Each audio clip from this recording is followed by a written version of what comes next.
We begin this afternoon remembering singer, actor, and activist Harry Belafonte. 6 and 7 and 8 and bunch. Daylight come and we want go home. At a time when segregation was still widespread in this country, Harry Belafonte made history as he climbed the pop charts and at the same time helped smash racial barriers. He went on to become a major influence during the civil rights movement and a beloved entertainer. He died today in his home on the Upper West Side of Manhattan at the age of 96.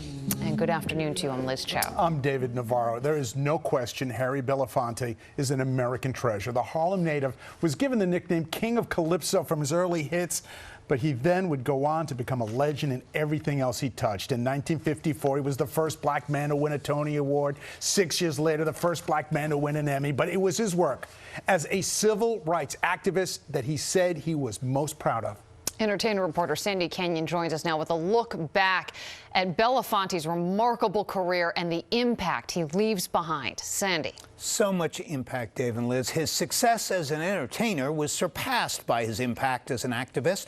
Harry Belafonte was the first solo performer to sell 1 million albums, started a calypso craze, and landed on the top of the charts in the 1950s.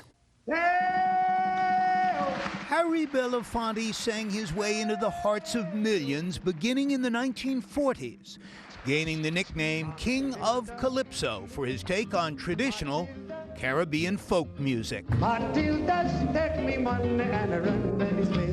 he was also a gifted actor, debuting on Broadway in 1953 and winning a Tony for his very first performance. Belafonte was a handsome and charismatic concert attraction who did his part to end the segregation then so common in the country. Cut that out. He was the first black leading man of the movies, a few years later becoming the first black American to win an Emmy and to produce a TV show. But Belafonte's greatest contribution came in the civil rights movement. He donated money and lent his famous voice to the cause. Dr. King called me on the phone one day. Malcolm X knocked at the door one day. Nelson Mandela, he and I had an exchange of letters while he was in prison. And just these things kept emerging, and each time I saw opportunity to become involved. Born in New York City in 1927 to immigrant parents, Belafonte spent much of his early life in Jamaica. Seeing his parents struggle left a lasting impression and fueled his passion for social justice. I and my brothers and sisters were the first to be educated. As one of Dr. Martin Luther King Jr.'s closest confidants, he helped plan the March on Washington in 1963. As artists and as human beings, we rejoice in the knowledge that human experience has no color. And even into his 90s, the UNICEF Goodwill Ambassador continued to promote civil rights and peace. And although I took a lot of heat for what I did then, if history is any measure, then I probably wind up on the right side of the equation. For sure.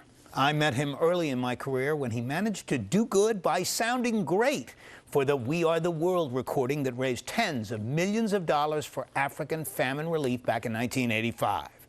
Decades later, what I remember best is his humility. Belafonte was a celebrity and a performer who had transcended show business to become a moral beacon.